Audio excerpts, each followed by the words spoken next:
అందరికీ నమస్కారం. నేను మీ సులోచన సంపంగి.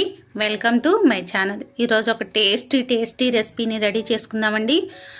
కొబ్బరికాయతో పచ్చిపులుసు రెడీ చేద్దాం. మరి ఇది చాలా టేస్టీగా ఉంటుంది. ఒక్కసారి చేశారనుకోండి మళ్ళీ ఇదే పచ్చిపులుసు చేసుకోవాలనిపిస్తుంది ఖచ్చితంగా. మరి దానికి కావాల్సిన ఇంగ్రీడియంట్స్ చూసేద్దాం. ఫస్ట్ ఆఫ్ ఆల్ నేను ఒక కొబ్బరికాయ తీసుకున్నాను, లేత కొబ్బరికాయ. ఇలా కొబ్బరికాయను, ఇంకా సరిపడినంత గల్లుప్పు, ఇంకా వచ్చేసి ఒక పెద్ద నిమ్మకాయ సైజ్ అంతా చింతపండు. ఇలా చూసారా, గుప్పిడికి సరిపడిన చింతపండు తీసుకున్నాను ఒక కొబ్బరికాయకి. అలాగే ఒక 10 నుంచి 15 పచ్చిమిర్చి తీసుకున్నాను. ఈ తెల్ల పచ్చిమిర్చి అండి, పెద్దగా మంట ఉండవు కదా, మనకి ఎక్కువ మంట ఉండవు ఇవి, అందుకే ఒక 15 తీసుకున్నాను. అలాగే ఒక 2 పెద్ద సైజు ఉల్లిపాయలని పొడవుగా సన్నగా కట్ చేసి పెట్టుకున్నాను. ఇంత సన్నగా కట్ చేసి పెట్టుకోవాలి. ఇంకా వచ్చేసి వెల్లుల్లి రెమ్మలు ఒక 10 వరకు తీసుకున్నాను. ఇవి ఒక కప్పు పల్లీలు, మనకి వేయించి పొట్టు తీసిన పల్లీలు ఒక కప్పు తీసుకోవాలి. ఇవి కావాల్సిన ఇంగ్రీడియంట్స్ అండి మనకి. ఫస్ట్ ఆఫ్ ఆల్ ఈ కొబ్బరికాయను కొట్టేసుకుందాం. మనం కొట్టేసి వాటర్ తీసి, ఆ కొబ్బరి కావాలి కదా మనకి, కొబ్బరికాయ కొట్టుకొని ఇలా వాటర్ పక్కన పెట్టేసుకొని, చూడండి ఈ కొబ్బరికాయని తీసుకున్నాం. ఇలా ఈ కొబ్బరి చిప్పలు తీసుకొని కొబ్బరిని తీసే ముందు మనం చింతపండు నానబెట్టేసుకుందాం అండి. ఫస్ట్ ఒకసారి ఈ చింతపండుని క్లీన్ చేసేసుకుందాం, కొంచెం వాటర్ పోసేసుకొని. ఈ లోపు మనకి నానుతుంది కదా చింతపండు అనేది, క్లీన్ చేసుకొని కొంచెం వాటర్ పోసేసుకొని దానిలో నానబెట్టుకోవాలి. ఇలా నానబెట్టి పక్కన పెట్టేసిన తర్వాత కొబ్బరిని తీద్దామండి కొబ్బరి చిప్పల నుంచి. ఇలా చూడండి, చాకుతో ఇట్లా చుట్టూ తిప్పుతూ కొబ్బరిని తీస్తే ఈజీగా వస్తుందండి. మరీ ముదురు కాదు, మరీ లేత కాదు, కొబ్బరి మీడియంగా ఉంది మనం తీసుకున్న కొబ్బరికాయ అనేది. ఇలా చూడండి, ఇలా అడ్జస్ట్ కొంచెం లూజ్ చేస్తే ఊరికినే ఊడొచ్చేస్తుంది కొబ్బరి అనేది. ఇలా తీసి మనం దీనిపైన తోలు ఉంది కదా, మన నల్లగా ఉన్న తోలుని, దాన్ని రిమూవ్ చేసుకోవాలండి. దాంతోపాటు కూడా మనం వేసుకోవచ్చు, కానీ కొంచెం నల్లగా కనిపిస్తుంది కాబట్టి ఈ కొబ్బరి చిప్పలో కొబ్బరి అంతా తీసేసి ఫస్ట్ మనం వెనక ఉన్న ఆ తొక్క అంటారు కదా, దాన్ని ఇలా తీసేసుకుందాం. నేనైతే చాకుతో తీస్తున్నాను, పీలర్తో కూడా తీసేయచ్చు. చక్కగా మనం బీరకాయ ఆనపకాయల తొక్క అయితే తీస్తామో అలాగే తీసుకోవచ్చు. నేను చాకుతో తీసేస్తున్నాను. ఇలా మొత్తం అంతా కూడా కొబ్బరి ముక్కలకున్న వెనక పొట్టంతా కూడా తీసేసుకోవాలి. ఇలా తీసేసుకోవటం వల్ల ఇంకా చాలా టేస్టీగా ఉంటుంది. కలర్ కూడా చాలా బాగుంటుంది అనమాట, మనకు చూడటానికి కూడా తెల్లగా మంచిగా కనిపిస్తుంది అనమాట కలర్ అనేది. ఇలా తొక్క అంతా కూడా ఫస్ట్ ఇంకొక బెనిఫిట్ కూడా ఉందండి మనకి. ఈ తొక్క తీయటం వల్ల ఏంటంటే, చాలా మందిలో కొబ్బరి పడదు. చాలా మందికి కొబ్బరి తిన్నప్పుడు దగ్గు, గొంతులో గురగర అంటం వస్తూ ఉంటుంది. అది మనం కొబ్బరికి వెనకాల ఉన్న ఈ తొక్క తినటం వల్ల ఆ ప్రాబ్లం అనేది వస్తూ ఉంటుందండి. అరగదనమాట, తొందరగా డైజెషన్ అవ్వదు. ఇలా పొట్టు తీసామనుకోండి తొందరగా ఈజీగా డైజెషన్ అయిపోతుంది. ఆ దగ్గు అలాంటిది కూడా ఏమి రాదనమాట. అలా తీసుకోవటం వల్ల మంచి బెనిఫిట్ ఉంది. ఇలా తొక్క తీసేసిందంతా కూడా మనం ఇలా తురిమేసుకుందామండి కొబ్బరిని.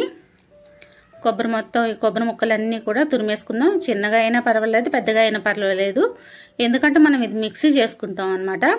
ఈ తురిమిన కొబ్బరిని ఒక మిక్సీ జార్లోకి వేసేసుకుందాం. ఇలా మిక్సీ జార్లోకి వేసేసుకొని మనం పొట్టు తీసి పక్కన పెట్టుకున్నాం కదండి పల్లీలు, ఆ పల్లీలను కూడా యాడ్ చేసుకుందాం. ఇలా యాడ్ చేసుకుని దీనిలో సరిపడినంత గల్లుప్పు కూడా వేసుకుంటున్నాను. నేను ఒక 2-3 స్పూన్ల వరకు గల్లుప్పు వేసుకున్నాను. కొంచెం ఎక్కువ క్వాంటిటీ చేసుకుంటున్నాను కాబట్టి ఇలా మూత పెట్టేసి ఒక్కసారి మిక్సీ పట్టేద్దామండి. కొంచెం మెదుగుతుంది కదా, ఇలా మెదిగిన తర్వాత కొంచెం వాటర్ పోసుకొని మెత్తగా, గంధం ఎలా అయితే ఉంటుందో అంత మెత్తగా మిక్సీ పట్టుకోవాలన్నమాట, పేస్ట్ లాగా. వీటిని వాటర్ పోసుకున్నాం కదా, ఇలా పేస్ట్ పట్టేలోపు మనం పచ్చిమిర్చిని కట్ చేసి పెట్టుకుందామండి. ఇలాగే నూనెలో వేస్తే పేలుతాయి కదా, దానికోసమని ముక్కలుగా కట్ చేసి పెట్టుకుందాం. మనం తీసుకున్న పచ్చిమిర్చిని ఇలా మీడియంకి కట్ చేసామనుకోండి, నూనెలో వేసినప్పుడు ఎగరకుండా ఉంటాయన్నమాట. అవి ఎగిరి మొహం మీద పడినా, చేతుల మీద పడినా కొంచెం బొబ్బలు వస్తాయి కదా, మన లేడీస్కి అందరికీ అనుభవమే. కానీ ఇలా కట్ చేసుకొని నూనెలో వేసుకోవటం వల్ల పేలవన్నమాట. ఇలా ఎప్పుడైనా సరే మీరు ఒకసారి ట్రై చేసి చూడండి. ఇలా కట్ చేసి నూనెలో వేసుకుంటే ఎగరటం ఉండదన్నమాట. ఇలా కట్ చేసుకున్నాం కదా, వీటిని వేయించేసుకుందామండి. స్టవ్ మీద బాగానే పెట్టేసుకొని పచ్చిమిర్చి, 1 స్పూన్ ఆయిల్ వేసుకొని పచ్చిమిర్చిని వేయించేసుకుందాం. కచ్చపచ్చగా మరీ బాగా వేగాల్సిన అవసరం లేదు, కొంచెం వేగినట్టు అంటాం కదా, అలా వేగితే సరిపోతుందండి. ఇలా వేయించేసుకుందాం. పచ్చిమిర్చిని వేయించేసుకొని మళ్ళీ మనం వీటిని కూడా మిక్సీ పట్టుకోవాలన్నమాట. ఇలా ఒక గిన్నెలోకి తెచ్చేసుకుందాం.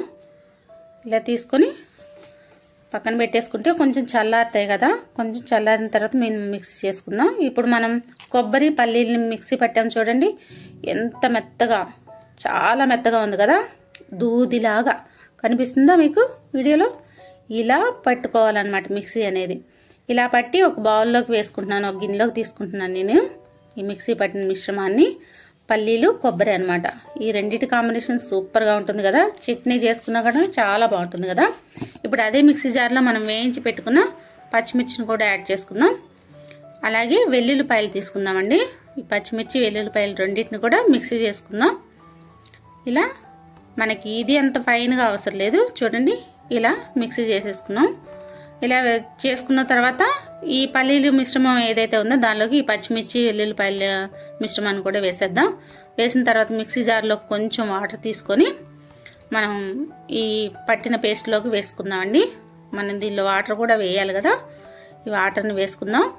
ఇంకా చాలా వాటర్ పడతాయి, చూద్దాం మనం ఇట్లా కలుపుతూ ఆ క్వాంటిటీ ఎలా ఉందనేది చూద్దాం. ఇప్పుడు చింతపండుని మెత్తగా తీసుకొని దాని గుజ్జు తీసుకొని చింతపండు పులుసుని మనం ఈ మిక్సీ పట్టాం కదా పల్లీలు కొబ్బరి మిశ్రమం ఏదైతే ఉందో దానిలోకి యాడ్ చేసుకుందామండి. చూడండి ఇట్లా మళ్ళీ ఒకసారి పోద్దాం. చింతపండులో రసం అంతా ఒక్కసారికే రాదు కదా, మళ్ళీ ఇంకోసారి కూడా వాటర్ని యాడ్ చేసుకొని ఆ రసం అంతా తీసేసుకుందాం. చక్కగా సరిపోతుందండి క్వాంటిటీ అనేది మనకి, మనం చేసుకునే పచ్చి పులుసుకి. ఈ చింతపండు మనం వేసిన ఉప్పు సరిపోయిందో లేదో చూద్దాం, ఒకసారి చెక్ చేసుకుందాం. ఇలా ఒక 2 గ్లాసులు వాటర్ పోసుకోవాలి. మనకి ఎంత పలచగా కావాలంటే అంత పలచగా చేసుకోవచ్చండి, మరీ చిక్కగా అవసరం లేదు. ఇది చాలా వాటర్ అనేది చాలా పడతాయి అన్నమాట. మనం పల్లీలు వేసాం, కొబ్బరి వేసాం కదా, కొంచెం ఉప్పు తక్కువైంది, నేను ఉప్పు వేసుకుంటున్నాను టేస్ట్ చూసుకొని. మీరు కూడా ఒకసారి టేస్ట్ చూసుకొని ఉప్పు వేసుకోండి. అలాగే వాటర్ని మనకు సరిపడినంత పోసుకున్న తర్వాత ఉల్లిపాయలు ఉన్నాయి కదా, సన్నగా కట్ చేసిన ఉల్లిపాయలని ఈ పచ్చిపులుసులోకి వేసేసుకుందాం.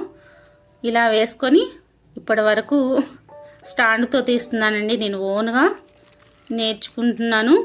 మరి ఈ వీడియో అటు ఇటుగా కొంచెం క్రాస్గా పెట్టడం జరిగింది.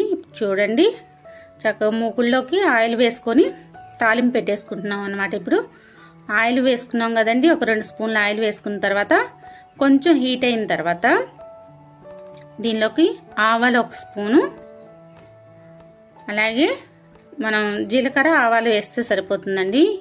ఎండుమిర్చి కరివేపాకు ఇవి 4 వేసుకుంటే బాగుంటుంది అనమాట తాలింపు.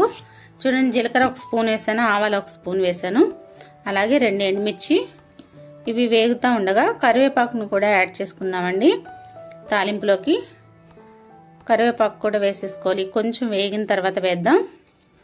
చూడండి ఇట్లా ఫోన్ పట్టుకొని తీయటం వల్ల కొంచెం షేకింగ్ అటు ఇటు కదులుతూ ఉంది, మీరు కాస్త అడ్జస్ట్ చేసుకోవాలి.